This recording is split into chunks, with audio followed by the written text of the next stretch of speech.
Jó capítulo 1, versículo 1, diz: na terra de Uz vivia um homem chamado Jó. Era um homem íntegro e justo. Ele temia a Deus e evitava o mal. Tinha ele 7 filhos e 3 filhas, e possuía 7.000 ovelhas, 3.000 camelos, 500 juntas de boi, 500 jumentos, e tinha muita gente ao seu serviço. Era o homem mais rico do Oriente. Seus filhos costumavam dar banquetes em casa, um de cada vez, e convidava suas 3 irmãs para comerem e beberem com eles. E terminados os períodos dos banquetes, Jó mandava chamá-los e fazia com que se purificassem.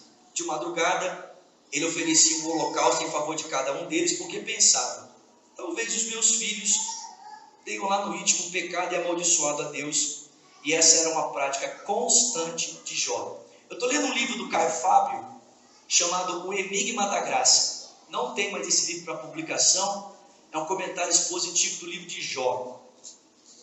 E o Caio Fábio fala algumas coisas muito interessantes a saber desse livro.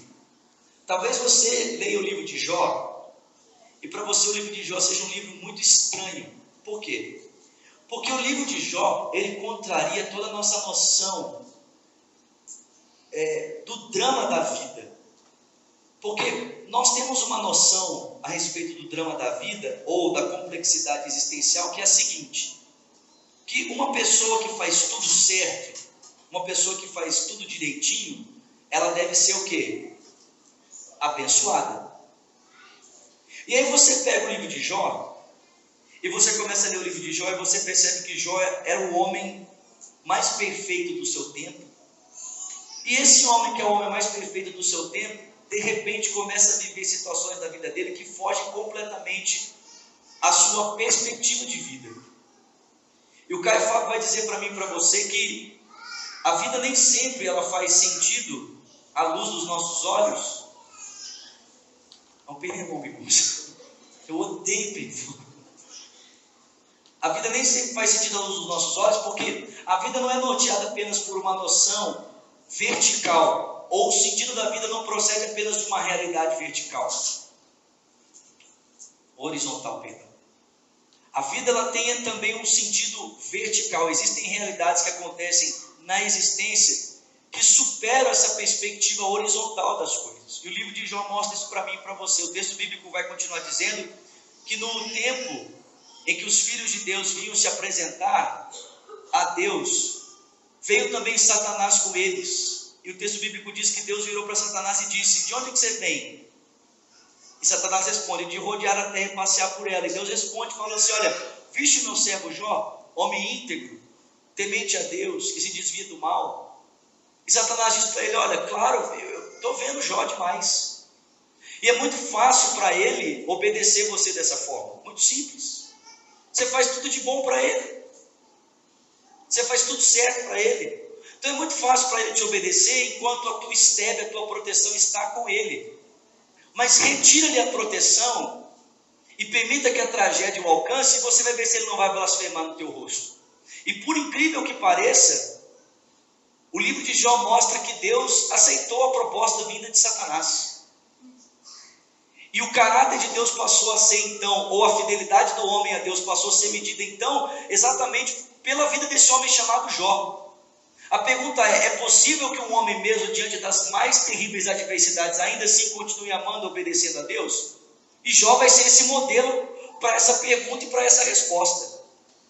E o texto bíblico diz que, porque Jó não sabia desse drama na esfera celestial, porque Jó só tinha uma compreensão horizontal dos fatos, não tinha compreensão vertical dos fatos, porque como diz o Caio Fábio, Jó não lia o livro de Jó. Ele era a história. E a pior coisa do mundo é quando se é a história, porque quando se é a história, não se consegue perceber as nuances da totalidade da história.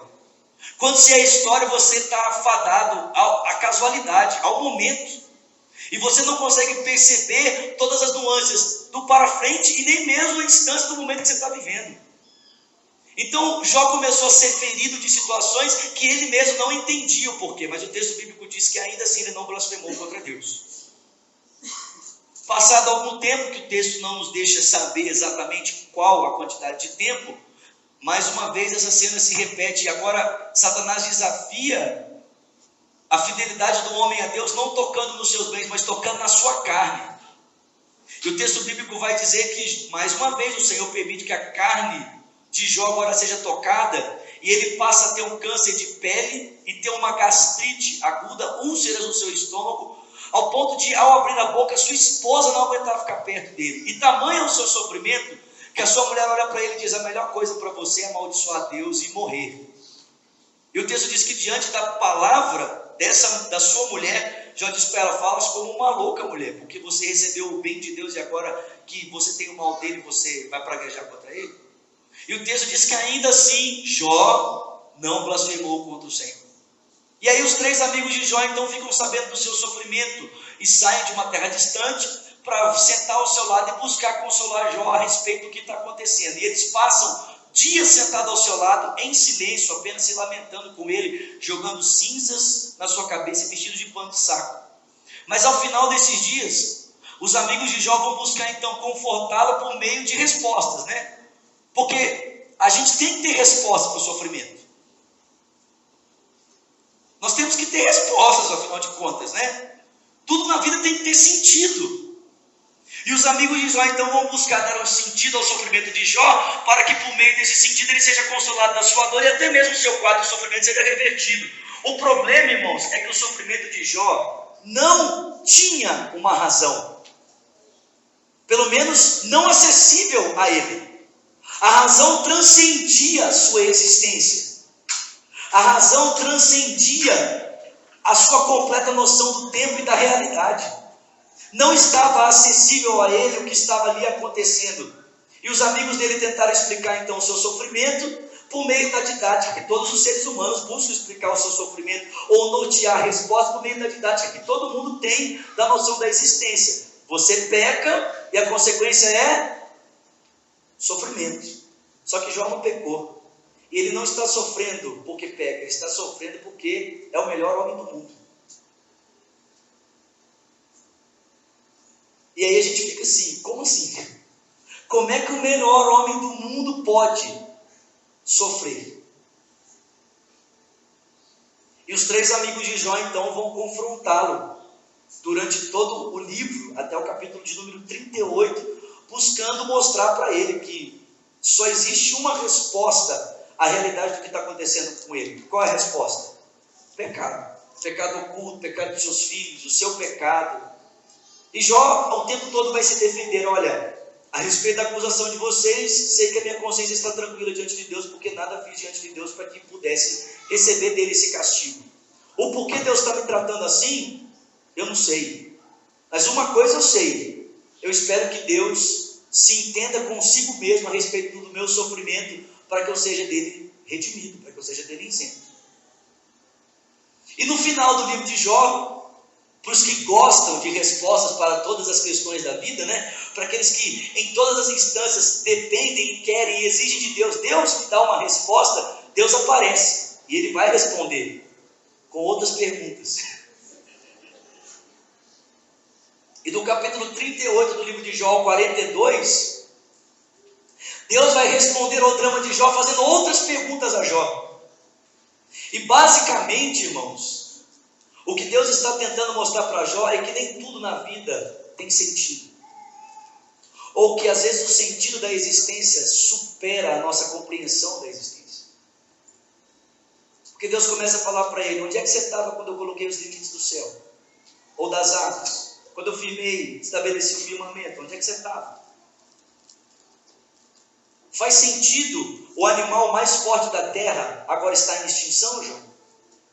Como é que pode o animal que é o mais forte, o mais capacitado, o mais gabaritado, o que nada poderia perfurar a sua carne, porque ela parece blindada, ele nem existe mais? Isso faz sentido? Faz sentido o animal como o cavalo, que é o animal mais corajoso e é o primeiro a morrer na guerra? Isso faz sentido? E Deus começa a mostrar para Jó que nem tudo na vida tem uma razão aparente. E que a nossa relação com Deus não é norteada por essa casualidade de causa e efeito. Faço e aconteço. 2 mais 2 igual a 4. que o nosso relacionamento com Deus é baseado na graça. E quando você se lança na graça de Deus, você está disposto a conhecer a Deus mesmo em meio àquilo que se sofre. Porque a graça de Deus não se manifesta apenas das formas favoráveis a nós. Aliás, o Paulo já tinha dito isso, né? Sabemos que todas as coisas cooperam para o bem dos que amam a Deus, dos que foram chamados segundo o seu propósito. Paulo não diz que as coisas boas cooperam para o nosso bem, ele diz que todas as coisas cooperam. E de que Deus não age apenas nas coisas óbvias e aparentes e as favoráveis, mas que Deus age em tudo, ainda que isso pareça esquisito para nós. Só que não é o livro de Jó que só que é um livro esquisito na Bíblia, né? Existe um outro livro na Bíblia também que é um livro esquisito, que apresenta para a gente essa complexidade da existência, que é o livro de Eclesiastes. Quem já leu o livro de Eclesiastes aqui? Cara, quando você lê o livro de Eclesiastes, você tem a sensação que Salomão está em depressão. Salomão está assim: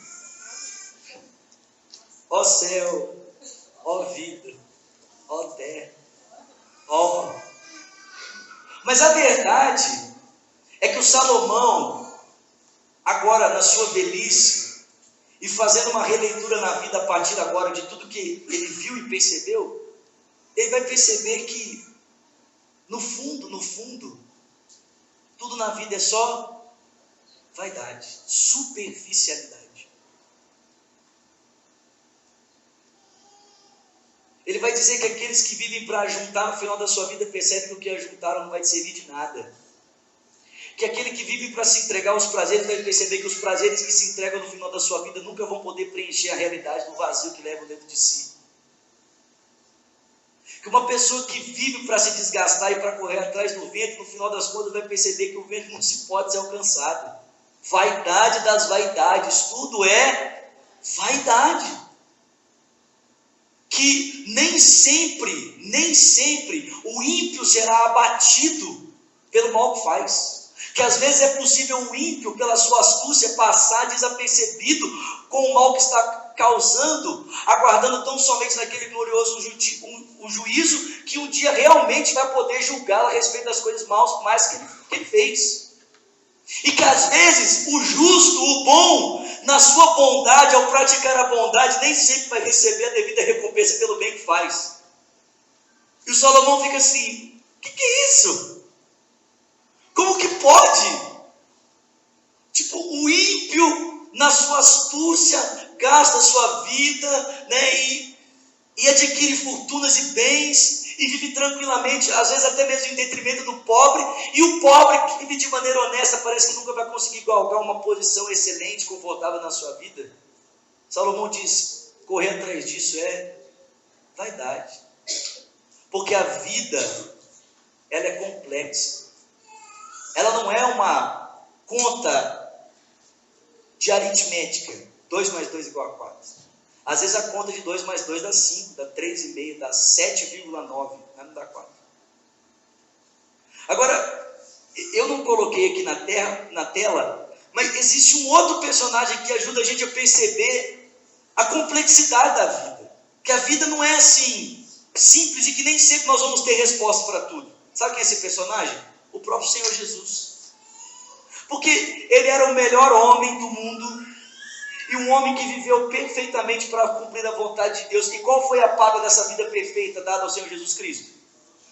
A morte, numa cruz, como um criminoso, injustamente julgado pelo Sinédrio judaico, e injustamente julgado pelo tribunal romano. Como é que eu e você podemos dizer, irmãos, que tudo na vida acontecerá da forma como nós planejamos, se nós temos esses 3 exemplos claros da complexidade da vida e que a graça nem sempre corresponde às nossas expectativas? Olha para Jesus, cara. Se tinha uma pessoa que merecia ter recebido todo o favor e graça, né? Ter sido ovacionado e ter sido bem recebido por todas as pessoas, pela vida exemplar, quem viveu, quem era essa pessoa? Jesus Cristo. Qual foi a paga da sua vida perfeita? Ser morto por homens imperfeitos. A questão, preste atenção, a questão é que Muitos de nós, quando começamos a passar por momentos como esse, em que a gente começa a perceber que, às vezes, as respostas para a vida transcendem a nossa percepção, nós temos a tendência de respondermos a isso de duas maneiras. A primeira maneira que nós temos de responder para essas instâncias é através da acomodação.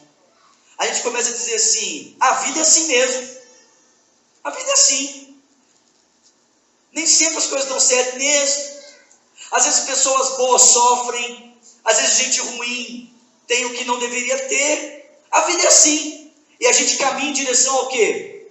A acomodação, não vou fazer mais nada, a estagnação, a conformidade. Quer dizer, diante da perplexidade ou da complexidade da vida, ao invés de nós continuarmos buscando ser agentes na história, ainda que a história nem sempre se configure como a gente está esperando, a gente, percebendo que a história às vezes se contrapõe a nós, o que a gente faz? Eu me acomodo.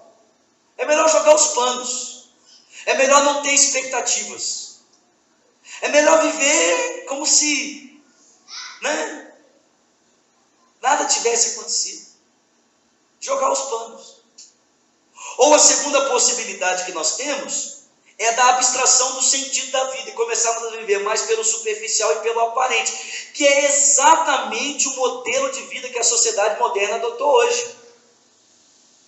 Quer dizer, diante dos enigmas da vida, diante das propostas que a vida me traz, ao invés de eu tentar, de alguma forma interagir com ela, ainda que ela supere a minha capacidade de a entendê-la, o que eu faço? Eu abstraio completamente, e eu passo a viver a partir apenas da estética, da superficialidade.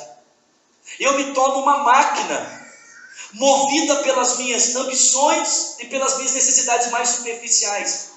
E não interessa tanto a subjetividade do meu ser, não interessa tanto as minhas necessidades mais profundas, porque na verdade essas necessidades elas devem morrer, afinal de contas, ao tentar entendê-las e supri-las, eu corro o risco de me deparar com algo que vai além do que eu posso compreender. Você já percebeu que a gente vive num tempo em que as pessoas não querem pensar? Sim ou não? Quem já percebeu isso aqui? A gente vive num tempo em que as pessoas não querem pensar mais. A pergunta é, por que as pessoas não querem pensar? Porque pensar, irmãos, pensar implica em lidar com o senso da subjetividade, implica em lidar com a realidade interior do ser. E nem sempre nós queremos lidar com a realidade interior, porque é muito mais fácil vivermos na estética do aparente e da superficialidade. É muito mais simples vivermos em função de preenchermos os nossos desejos e anseios mais básicos. Afinal de contas, tentar lidar com a realidade do coração diante de uma vida complexa é infinitamente mais difícil. Muito mais difícil. É muito melhor descartar o outro do que tentar entender o outro a partir da realidade que o outro possui. Sim ou não, irmãos? É melhor a acomodação ou a abstração. O problema, gente, é que essas duas posições que nós podemos ter diante dos enigmas da vida, tanto a acomodação quanto a abstração, são uma expressão da realidade que nós conhecemos como preguiça. Então presta atenção, escuta isso aqui. O preguiçoso não é só aquele que diante da vida e diante do mistério da vida e do esforço que a vida demanda se acomoda. Esse é preguiçoso também. Esse é acomodado também. Esse é vagabundo também. No sentido de... Mas aquele, preste atenção, aquele que vive em função apenas da superficialidade do seu ser, esse também é preguiçoso. Sabe por quê? Porque tudo que faz tudo que faz é vazio, porque não vive a partir da realidade do ser, vive a partir das realidades mais superficiais. O preguiçoso não é só aquele que não trabalha, mas é aquele que trabalha para fugir da realidade de quem é. Porque é muito mais fácil, por meio do trabalho, eu abstrair da realidade de quem sou, do que tentar me encarar diante da complexidade da vida. Eu quero entrar um pouquinho mais nisso aqui com você. Vem comigo, por favor, para Mateus. Evangelho de Mateus, capítulo de número 6. Mateus capítulo 6, versículo de número 1. Todo mundo comigo? Vamos lá. Mateus 6:1 diz: tenham o cuidado de não praticar as suas obras de justiça diante dos outros, para serem vistos por eles. Se vocês fizerem isso, vocês não terão recompensa do Pai Celestial. Portanto, quando você der esmola, não anuncie-se com trombetas, como fazem os hipócritas nas sinagogas e nas ruas, a fim de serem honrados pelos outros. Eu lhes garanto que eles já receberam sua plena recompensa. Mas quando você der esmola, que a sua mão esquerda não saiba o que está fazendo a direita, de forma que você preste ajuda em segredo. E o seu Pai, que vem em segredo, te recompensará.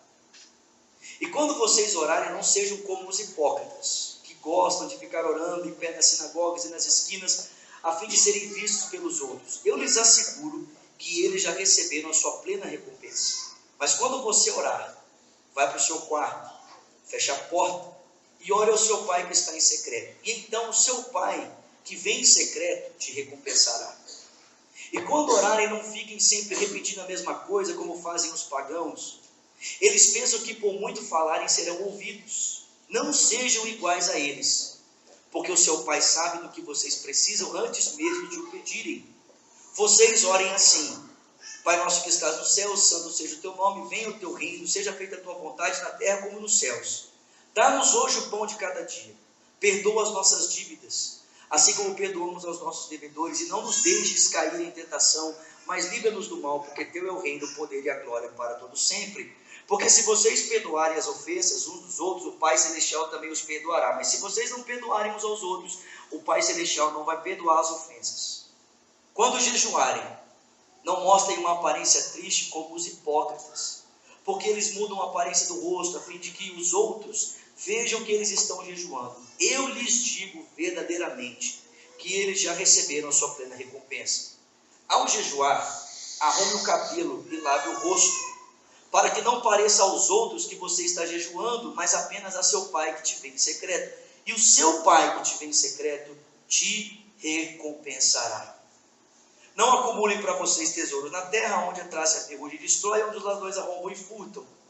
Mas acumulem para vocês tesouros dos céus, onde a traça e a ferrugem não destrói, onde os ladrões não arrombam e nem furtam, porque onde estiver o seu tesouro, aí vai estar o seu coração. Os olhos são a candeia do corpo. Se os seus olhos forem bons, todo o seu corpo será cheio de luz. Mas se os seus olhos forem maus, todo o seu corpo será cheio de trevas.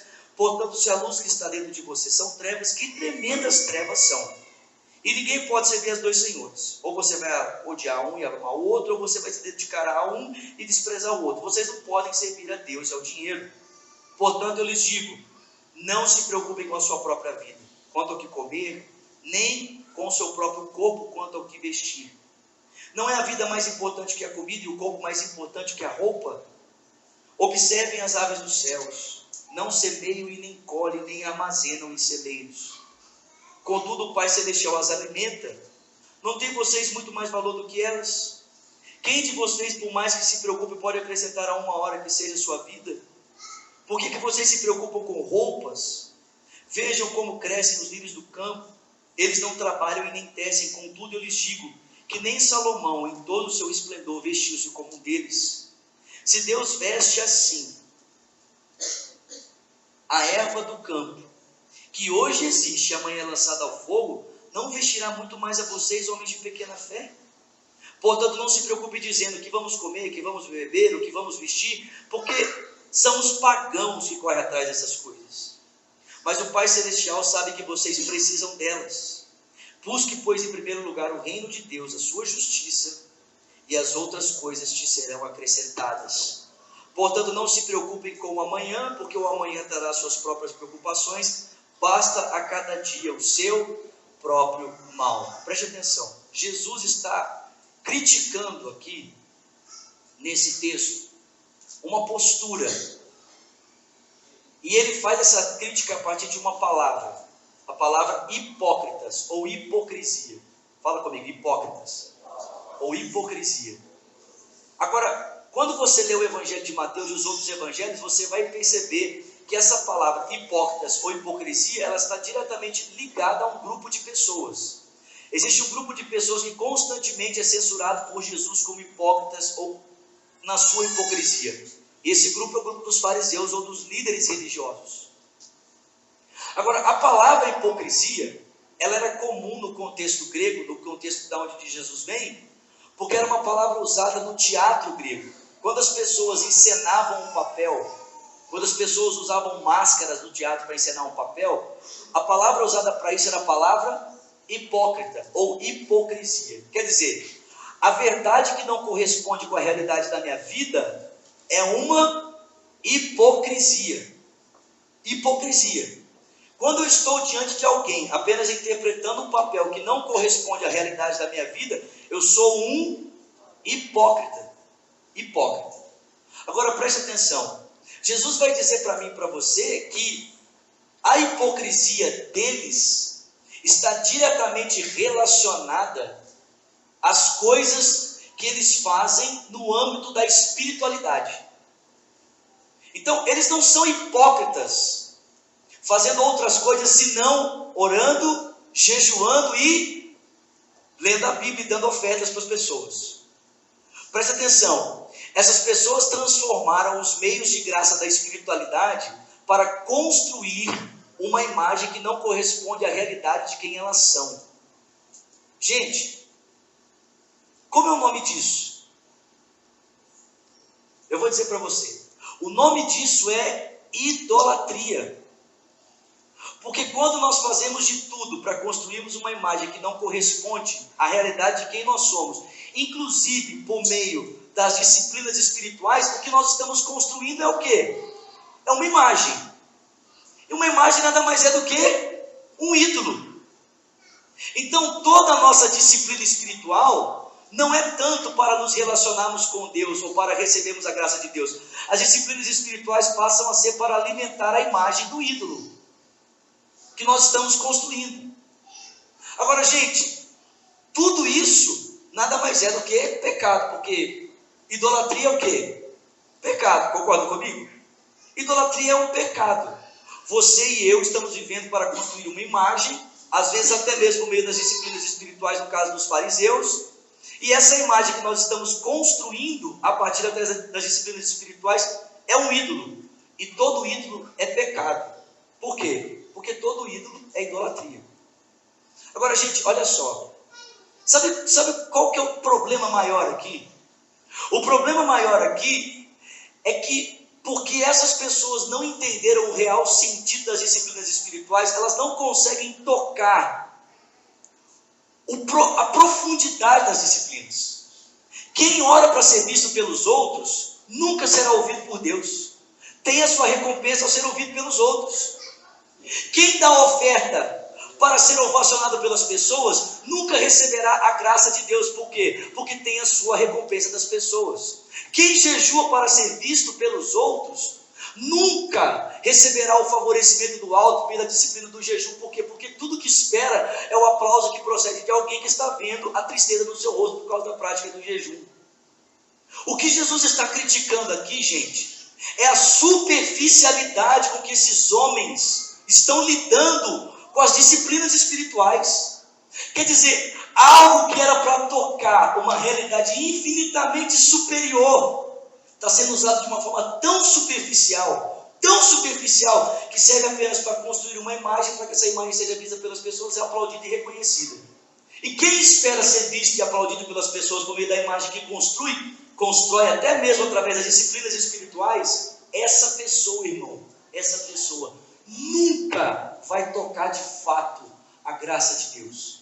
Sabe por quê? Porque tudo que ela espera vem do homem, tudo que o homem pode dar é só um aplausozinho. Só um aplausozinho. Agora, sabe o que é pior, irmãos? Sabe o que é pior? O pior é que o mal dos fariseus é o mal do nosso século. Porque da mesma forma como eles eram superficiais a respeito das disciplinas espirituais, nós somos superficiais a respeito da maneira como nós lidamos com a vida. Porque qual é a maior preocupação que as pessoas têm hoje a respeito da sua vida? Eu vou dizer para você: dinheiro, o que elas vestem e o que elas comem. E você quer ver como que isso é verdade? Abre o seu Instagram e perceba o que as pessoas postam todos os dias no seu Instagram. As pessoas buscam o tempo todo construir uma imagem a respeito do que elas têm, a respeito do que elas vestem e a respeito do que elas comem. Jesus não critica apenas a imagem construída a partir da estética de uma compreensão irreal da espiritualidade. Jesus critica também a superficialidade construída a partir da estética da roupa, a partir da estética do que se possui, a partir da estética do que se come. Sabe o que eu acho engraçado? É que você olha para o Instagram e você nunca vai ver ninguém postar um prato de feijão com arroz e bife. As pessoas sempre vão postar o prato do Outback. Sim ou não? Sim ou não? As pessoas sempre vão postar aquele prato glamuroso, bonito, né? As pessoas vestem a sua melhor roupa e se postam no espelho.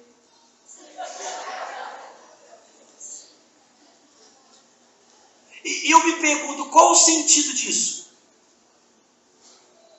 Eu vou dizer o sentido disso. O sentido disso é esperar que o outro, de alguma forma, seja surpreendido pela imagem que eu estou postando e me aplauda através de um like. Isso nada mais é do que uma imagem. Isso nada mais é do que um ídolo. Quer dizer, Jesus está dizendo para mim e para você que por meio dessas coisas, ao invés de nós estarmos percebendo a graça constante de Deus que cuida de nós e que nos alimenta, nós somos tão superficiais que nós nos tornamos pagãos correndo atrás dessas coisas e não conseguimos perceber o que de fato deveríamos estar percebendo, que é o cuidado constante perene do Pai Celestial, sempre nos alimentando e sempre cuidando de nós. Porque nós somos rasos, nós somos superficiais, nós estamos mais preocupados com a estética do que o aparento, do que com a graça que está sendo dispensada em me alimentar. Eu fiz uma reflexão sobre isso aqui. Eu quero ler para você. Isso aqui é muito forte. Escuta só. Todo pecado é uma forma de escravidão. Assim, o caminho para a liberdade passa pela obediência. Deus nos fez para a liberdade, não para a escravidão da promoção da imagem. Viver para a promoção de uma imagem é viver uma vida de idolatria. Nós não precisamos criar algo sobre nós. Deus já nos fez algo, sua imagem. Eu não faço para ser, eu sou, e é por isso que eu faço. Nós somos filhos de Deus, e no amor do Pai está a nossa realidade. Obrigado, Pai, por nos livrar da escravidão da imagem. Não se pode fazer nada de fato ao outro, quando o meu único desejo é a autopromoção. Na escravidão do eu, o outro não existe, ele é apenas o meio para a promoção de mim mesmo. Presta atenção, gente. Quando eu vivo a partir dessa superficialidade, na verdade o que eu faço para o outro, não é para o outro, é para quem? É para mim mesmo, porque eu não consigo enxergar o outro, eu só consigo enxergar os benefícios que eu terei por meio do outro. Então na verdade eu não estou fazendo algo por causa do outro, eu estou fazendo algo por causa de quem? De mim mesmo. O outro é só um meio, o outro não é um fim. Porque eu nem consigo enxergar o outro, eu só consigo enxergar o que eu quero por meio do outro. Olha o que Jesus está ensinando para a gente aqui. O amor é quem nos liberta. Glória a Deus. Eu não preciso ser o que o outro espera e nem preciso usar o outro para ser o que não sou. Tudo o que preciso ser é filho de Deus, livres da escravidão da perfeição e da escravidão do medo de errar. A solução de Jesus para a cultura do eu na prática de vida é: não fale do que você faz. Na vida de oração é: entra no seu quarto e fecha a porta. Para uma vida mais profunda, Jesus nos chama para além da superficialidade da estética, porque existe bem mais aonde os olhos não conseguem enxergar. A cultura da estética celebra a aparência. A vida cristã entende que o verdadeiro sentido da estética, se é estética, é apenas estética. Não faz sentido se não parte de um coração bonito. O vício dos vícios é o amor demasiado pelo eu. A cultura da estética não entende o benefício do jejum porque troca o pão do céu pelo reconhecimento dos homens. A cultura da estética perdeu o senso real do valor, prefere o ajuntamento de hoje porque esqueceu o sentido do eterno. O pessoal prefere dinheiro, o ajuntamento do agora, do que perceber a realidade que transcende do Pai Celestial. Sim, do Pai vem a libertação para a cultura da estética. Olha o que Jesus disse: por que vocês se preocupam tanto com o que vocês vestem? Por que vocês se preocupam tanto com o que vocês comem? Por que vocês se preocupam tanto com o que vocês ajuntam? Você já parou para pensar isso? Por que eu preocupo tanto com o que eu visto diante dos outros? Por que eu preocupo tanto em mostrar o que eu como para os outros? Por que eu preocupo tanto em ajuntar diante dos outros? A cultura da estética cultua o aparente, guarda o que não tem valor e se esquece do que é fundamental. O vício do aparente é a morte do essencial, gente. Nós vivemos nesse tempo. Nós vivemos em um tempo em que aqueles que diante da complexidade da vida não se sentem aptos para vencê-la, se acomodam. E os outros preferem abstrair. E vão viver a partir do aparente. Vão viver como todo mundo vive. Vão viver o famoso deixa a vida me levar, vida leva eu. Não interessa se eu estou violando o meu coração. O que interessa é o que eu visto. Não interessa se eu sou vazio, interessa o que eu como. Não interessa se ainda possuindo muito eu permaneço vazio. Isso não interessa, por quê? Porque o que manda, na verdade, é o que eu tenho. O que eu sou, pouco importa. O que importa é o que eu visto, é o que eu como e é o que eu possuo. Porque o mundo em que vivemos é norteado por essa superficialidade de pessoas que diante da complexidade da vida preferem a abstração do que encarar a realidade de frente. Só que, gente, tanto essa inércia quanto essa superficialidade são sintomas desse pecado capital chamado preguiça. Uns têm preguiça de lutar e o outro tem preguiça de viver. Porque, gente, quem não leva em consideração o que é, já morreu. Não vai morrer. Já morreu. Se você não leva em consideração o que se é, você não vai morrer, meu irmão. Você já morreu. Já morreu. Olha só, pode seguir o próximo. Vamos definir esse pecado da preguiça aqui. Escuta só. Tem como dar uma aumentadinha? Isso, vamos lá? Olha só. Preguiça é muito mais do que indolência, ociosidade física, o estado de letargia viciado pela televisão. É uma condição de desânimo espiritual explícito de quem desistiu de buscar a Deus, de quem desistiu de buscar a verdade, o bom e o belo. Preguiça é diferente da desocupação. É uma lassidão de espírito, de sentimento, de mente, e consequentemente de corpo proveniente de estado de desânimo em relação ao valor das coisas espirituais. É uma fraqueza da alma, uma doença debilitante, que se não for examinada pode levar à morte espiritual ou até mesmo à morte física. Hoje esse tipo de preguiça é expressa em frases como falta de interesse pela vida, desorganização, desesperança em relação ao sentido da vida, cauterização da moral, vaguear sem rumo, paralisia da vontade e tédio indiferente. Você já ouviu pessoas que falam assim, vou fazer isso? Ah, vamos. Nossa, mas que coisa, tipo, para mim tanto faz. Já ouviu isso? Não, tanto faz. Mas se der certo, tá bom, mas se não der, tanto faz. Já ouviu isso? Na realidade, a preguiça é a melancolia moderna que nasce do ódio a todas as coisas espirituais que requerem esforço. O pároco Chaucer diz, a preguiça não suporta dificuldades ou penitências. Tirado do livro Pecados Capitais, do Os. Próximo, por favor. Olha só. É possível que a preguiça seja o mais confuso dos 7 pecados capitais e o mais difícil de definir.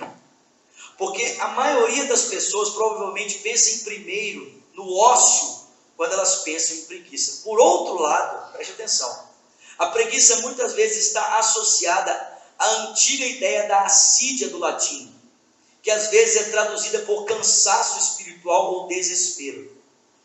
A descrição de João Cassiano sobre a assídia ressalta um aspecto fundamental da preguiça.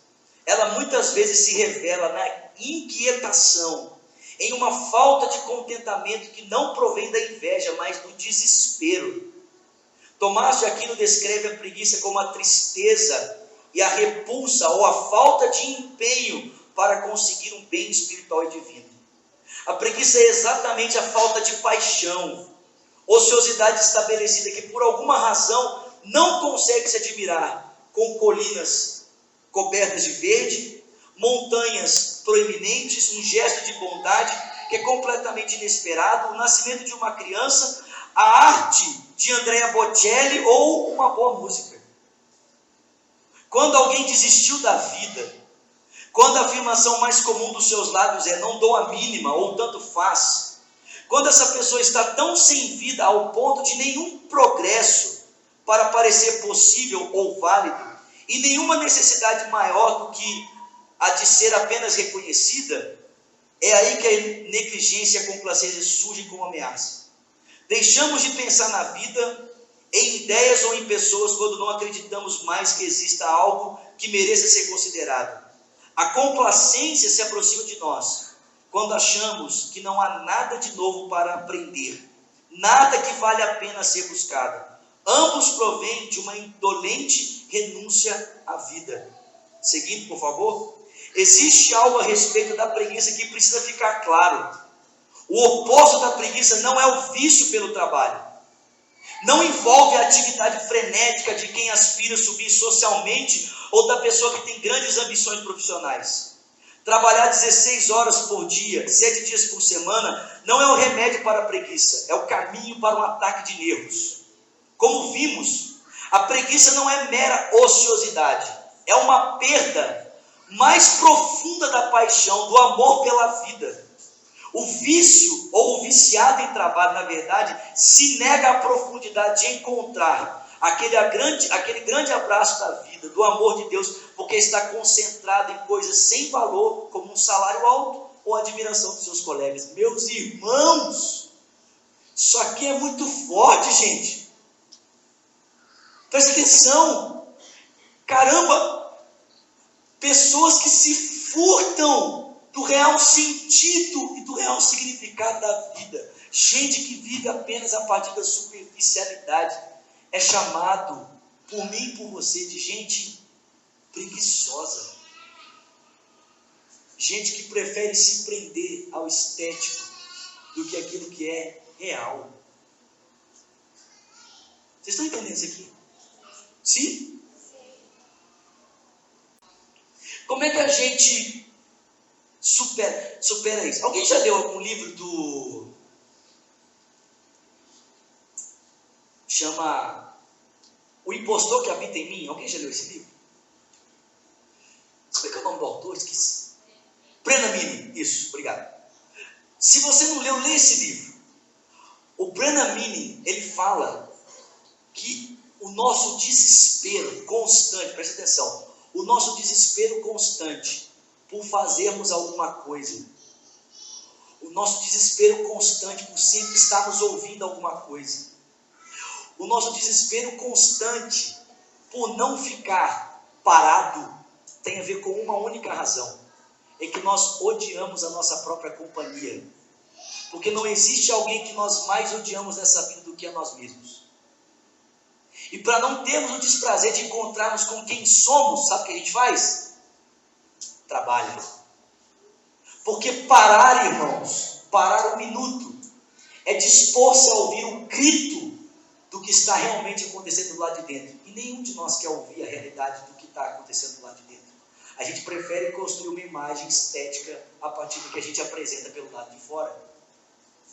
Da camisa bonitinha, do sapato bonitinho, do cabelo escovadinho. Como é que a gente lida com isso? Como é que a gente sai desse ciclo maldito, vicioso? De ou sentir-se tão inerte diante da complexidade da vida que prefere desistir da vida. Ontem eu fui fazer uma visita de madrugada. Eu saí da casa do casal, era quase 2 horas da manhã. Eu fui acionado com urgência e fui lá. O pau estava quebrando na casa deles, quebrando. E aí eu cheguei lá e estava aquela cena, né? Daquele jeito. E eu sentei na mesa com esse casal. Eu olhei dentro dos olhos de cada um deles e falei, pode contar o que aconteceu.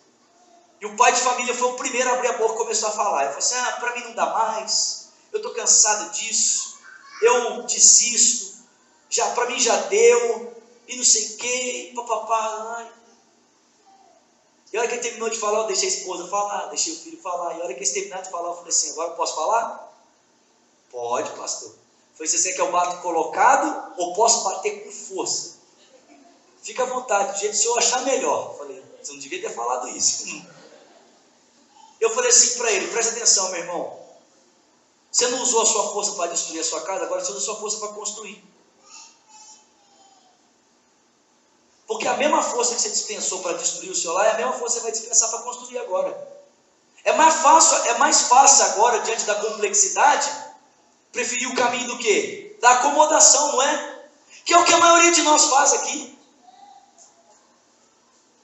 Mas eu falei para ele, não foi com essa mão aí, não foi a mão que você usou para destruir? Pois é essa mão que você vai usar para construir também. E hoje, na parte da manhã, enquanto eu estava estudando essa mensagem, eu mandei isso aqui para ele. Ele ouviu, recebeu, e na hora do almoço ele me ligou chorando, falou assim, pastor, estou vivo de novo, ressuscitei. Eu falei assim, eu já tinha planejado para o dia de hoje o meu suicídio. A mensagem que o Senhor mandou me fez viver de novo, me ressuscitou. Falei, irmão, usa a força que você estava usando de forma equivocada agora para fazer a coisa certa. Mas a gente não é só assim. A gente não age só assim. A gente também prefere nortear a vida pelo estético, pelo aparente. Porque lidar com o profundo é muito mais difícil. É muito mais complexo. Olhar para a realidade de si mesmo e buscar se enxergar como se é. E ainda se enxergando como se é, lutar para não ser como é muito mais difícil. É mais fácil vestir uma roupa para impressionar os outros. Como é que a gente sai desse vício? Qual a solução para o vício da preguiça? Primeiro, contemplação. Fala comigo, contemplação. Gente, para quem não gosta de pensar, meu irmão, você está frito, querido. Hoje você veio para ser fritado. Contemplação. Olha o que Jesus disse lá em Mateus 6. Jesus falou assim, olha para os lírios do campo. Ele falou assim: nem Salomão em todo o seu esplendor se vestiu como um deles. Olha para as aves dos céus, não trabalham nem fiam, elas não semeiam, não guardam celeiros, todavia o Pai Celestial as alimenta. Sabe o que Jesus está nos desafiando a fazer? A perceber o cuidado de Deus além da realidade aparente. Mas para isso você precisa sentar e contemplar. Mas quem vive para correr atrás de satisfazer a imagem não tem tempo para isso. Quem vive para construir uma imagem não tem tempo para sentar e observar um passarinho, porque isso é perda de tempo para ele. Quem vive para construir uma imagem não tem tempo de sentar e observar uma planta, uma flor. Afinal de contas, isso é trivial demais. Eu tenho que correr atrás. O problema, irmãos, é que o real sentido da vida passa exatamente pela contemplação, e muitas vezes pela contemplação daquilo que é trivial. Você sabia que as maiores ideias que os homens já tiveram na história, inclusive o descobrimento, ou a formulação do conceito do que nós chamamos hoje de lei da gravidade, aconteceu em momentos em que as pessoas pararam para contemplar? O Isaac Newton estava lá sentado debaixo da macieira lá e viu a maçã cair. Aí ele começou a pensar: por que esse negócio cai? E começou a filosofar: por que esse troço cai? E hoje eu e você temos a formulação desse conceito. Mas já pensou se ele fosse superficial o suficiente para não conseguir sentar e pensar nos desdobramentos que a vida tem nas coisas simples? Esse é o sentido do sábado, irmãos. O sábado, instituído por Deus no Antigo Testamento, tem esse sentido. Qual o sentido? De parar tudo para contemplar na beleza da vida o cuidado constante de um Deus que ama você. Perceber que mesmo quando você não faz nada, ou perceber que não é pelo muito exercício da sua força que as coisas acontecem, mas pelo cuidado e pela providência de Deus. Contemplação. Parar para contemplar. Fala assim: hoje eu vou parar para contemplação. Para observar aquilo que aparentemente não significa nada e que às vezes tem muito mais para ensinar do que a roupinha bonitinha que você está usando. Eu digo para vocês, existe algo que Deus usa profundamente para falar comigo e para me fazer perceber a graça perene dele, que é o vento. O vento. Cara, se tem um negócio que Deus usa para falar comigo, é o tal do vento. Todas as vezes que eu percebo o vento, todas as vezes que eu percebo a presença do movimento no vento, cara, de alguma forma o vento me faz lembrar a constante graça perene de Deus a me circundar, a me rodear o tempo todo. Mas, meu irmão, se você não parar para a contemplação, você nunca vai conseguir ver isso. Segundo, qual que é a solução para a preguiça? É o amor do Pai Celestial. É entender, meu irmão, que você é muito mais do que aquilo que você veste. Que você é muito mais do que o dinheiro que você tem na sua conta bancária, ou que a comida que você come. Você é muito mais do que isso, querido. O seu valor não é medido por aquilo que você tem. O seu valor não é medido por aquilo que você veste. O seu valor não é medido por aquilo que você come. Não é. Você é filho do Pai Celestial. Cara, quem entende isso, transforma a sua vida num culto e não num sistema capitalista. Quem entende isso, vive a vida para glorificar a Deus e não para construir um palácio para si mesmo. Meu irmão, você não precisa de um palácio. Se você tiver um palácio, glória a Deus, mas você não precisa de um palácio. não para ser quem você pensa que você quer ser. Sabe por quê? Porque eu vou dizer uma coisa para você. Se você acha que o que vai fazer você se sentir ou ser quem você pensa ser é o palácio, o dia que você entrar lá, você vai descobrir que o palácio não é suficiente para preencher o seu vazio. Não é suficiente para afirmar a sua identidade. Porque nada criado é capaz de substituir o lugar do Criador. Mas o amor do Pai Celestial nos tira desse lugar de superficialidade, dessa preguiça, dessa dependência da estética. E terceiro, alegria. Fala comigo, alegria. Então, se tem um negócio que faz com que a letargia seja rompida em nossa vida, é a alegria. E eu gosto de dizer o seguinte: alegria para o cristão não é opção, nunca foi. O cristão não tem alegria como opção na vida dele. Você não fica a seu critério escolher ser feliz ou não. Alegria para mim e para você é mandamento. Filipenses 4:4. Alegrai-vos sempre no Senhor, e mais uma vez direi, alegrai-vos. Você já viu alguém alegre? Você já viu alguém feliz perder o sentido para a vida? Já viu alguém alegre, verdadeiramente feliz, que não tem sentido para viver? Meu irmão, se tem um negócio que faz a gente saltar da cama e viver, é esse negócio chamado alegria. Eu não sei você, mas cara, quando o meu relógio toca, meu irmão, na parte da manhã, eu já levanto assim: é hoje que eu vou quebrar tudo. Hoje, Jesus é maravilhoso. Eu não sei, irmão, hoje eu acordei 6:30 da manhã, com a fome do caramba. Estava com a fome lascada. Acordei, aí eu fui lá, fiz meu café, botei música, já dancei sozinho na cozinha. Falei, oh Jesus, maravilhoso.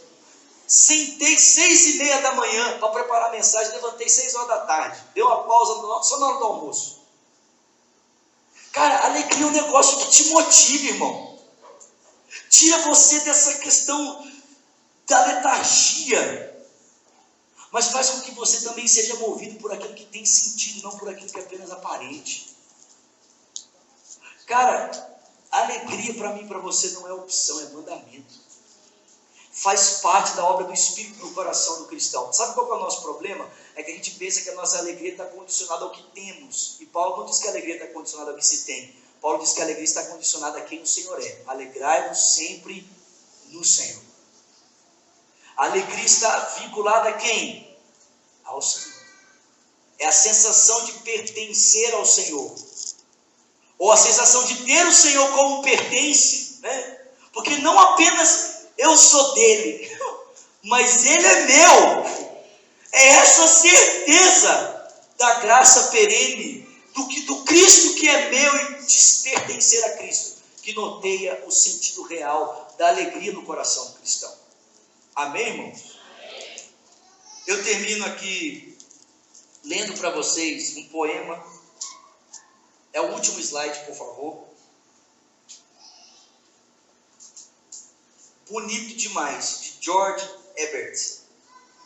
Chama Amor. Olha o que ele diz: o amor nos deu boas-vindas, mas a minha alma se retraiu, culpada e confusa por causa do pecado. Mas rapidamente o amor, vendo-me sucumbir, nesse meu primeiro encontro, achegou-se a mim e gentilmente indagou: necessitava eu de alguma coisa? Ser hóspede, respondi, digno de estar aqui. Ao que o amor respondeu: então assim serás. Eu? Insensível e ingrato? Oh, meu amado, não posso te contemplar. O amor tomou a minha mão e sorridente replicou: quem formou os teus olhos? Não fui eu? Isso é vero, meu Senhor, mas eu os manchei. Desde que minha vergonha fique aonde mereça estar. Serás que não sabe, disse o amor, quem carregou a tua culpa? Meu querido, então eu te servirei. Deve sentar-se, disse o amor, e provar da minha carne. Então sentei-me e comi. Ô, gente, isso é o que Jesus fez comigo e com você. Ele chegou e nos deu boas-vindas, mas a nossa alma confusa se retrai diante dele. E rapidamente o amor nos pergunta: do que você precisa? E nós dizemos a ele: de estarmos aqui. Ele diz: então assim serás. Mas nós dizemos: não sou digno, não posso contemplar-te. O amor diz: mas não fui eu que te criei, não fui eu que fiz teus olhos. Ah, mas eu não posso, porque manchei, mereço estar longe de ti. E o amor diz: quem foi que carregou a tua culpa? Aí nós dizemos para ele: então eu te servirei. Ele diz: eu não quero que você me sirva nada, eu quero que você sente e coma da minha carne. E nós nos sentamos e comemos da carne dele. Ponto final. Consegue entender, irmão? Você quer se ver livre da preguiça, desse pecado maldito? Que eu vou dizer para você, irmão, dos 7 pecados que nós estamos estudando, tem 2 assim que eu falo assim: esses aqui tem tudo a ver com o nosso tempo.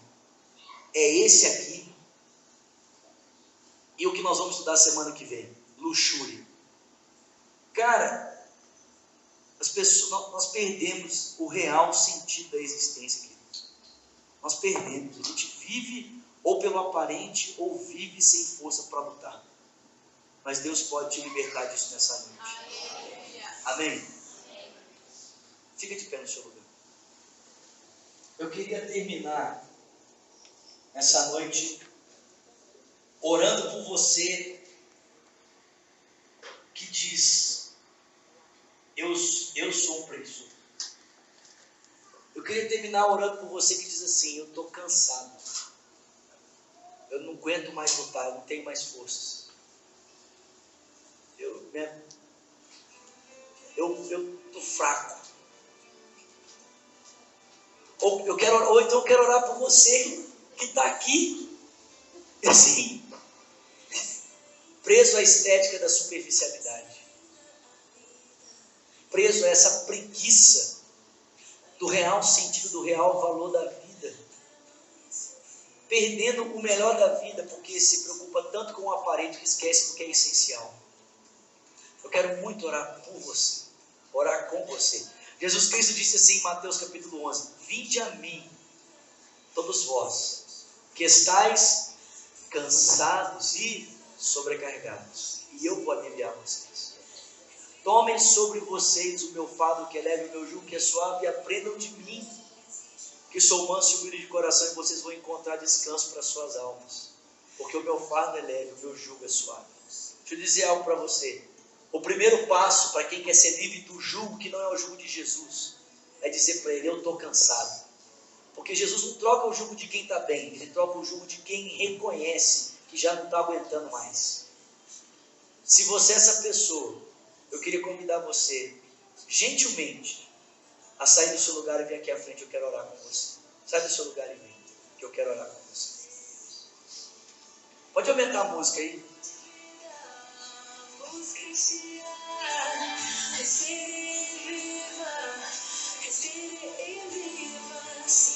Pode vir, vem mais pertinho.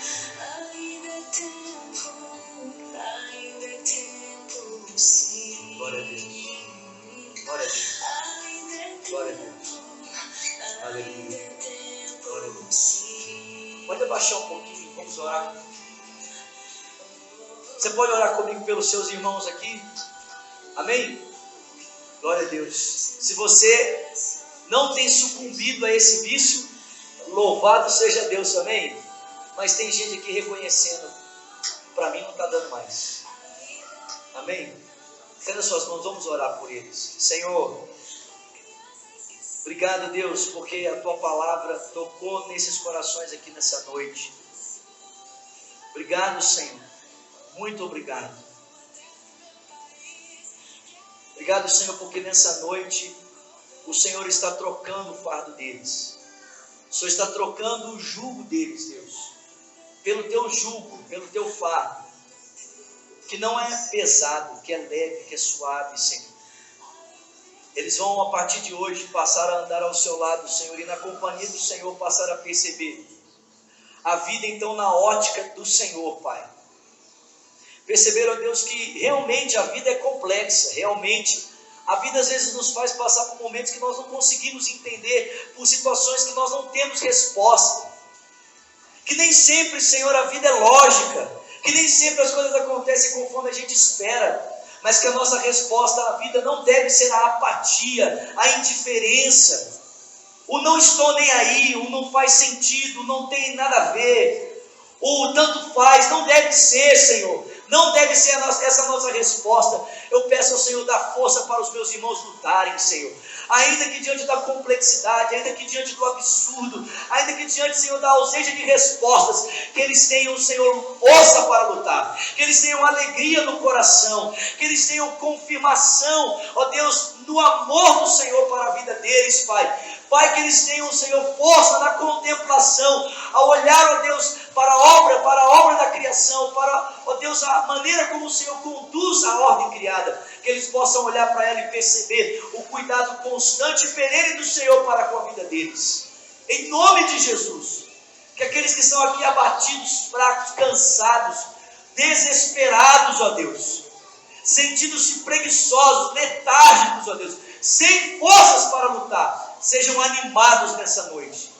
E que aqueles que estão aqui, Senhor, tão presos à superficialidade, a uma vida, Senhor, norteada, Senhor, pelo aparente, pelo estético, ó Deus, que estão perdendo, Senhor, o melhor da vida, estão perdendo, Senhor, o melhor, Senhor, porque, Senhor, aquilo que é essencial nem sempre está, Senhor, acessível aos olhos, Senhor. Pai, eu peço ao Senhor por esses meus irmãos, quebra esse ciclo de idolatria na vida deles. Pai, o Senhor, na Tua palavra, nos mostra que o Senhor destrói os ídolos. O Senhor não lidar com os ídolos. O Senhor não tira os ídolos, o Senhor destrói. Pai, eu te peço, se necessário for, Senhor, destrói os parâmetros que estão sendo construídos a partir de uma imagem, Senhor, calcada em valores superficiais, para que a nossa vida toque a realidade verdadeira, para que a nossa vida toque, Senhor, o sentido real da existência, que é a glorificação do Teu nome, que é vivemos para a glória do nome do Senhor. Pai, leva os meus irmãos à contemplação, Deus, que eles possam perceber que não é pelo muito fazer, que não é pela correria desenfreada, Senhor, não é, ó Deus, pelo excesso, Senhor, ó Deus, de trabalho, que as coisas acontecerão. Que eles busquem em primeiro lugar o reino de Deus, sua justiça, Senhor, e as outras coisas serão a eles acrescentadas, Pai. Que eles mergulhem, Senhor, no profundo, Senhor, em profundidade contigo, Senhor, não vivendo, Senhor, a partir apenas das necessidades aparentes, longe dessa preocupação da necessidade. Por quê? Por que vocês se preocupam tanto com o que vestem, como disse Jesus? Por que vocês se preocupam tanto com o que comem, com o que ajuntam? São os pagãos que fazem isso. Senhor, eu te peço em nome de Jesus, livra-nos disso, Senhor. Livra-nos disso, de gastarmos as nossas forças com aquilo, Senhor, que não te glorifica, Senhor, que não te exalta. Te peço isso, Senhor, nessa noite, em nome de Jesus Cristo. Amém, amém e amém. Glória a Deus.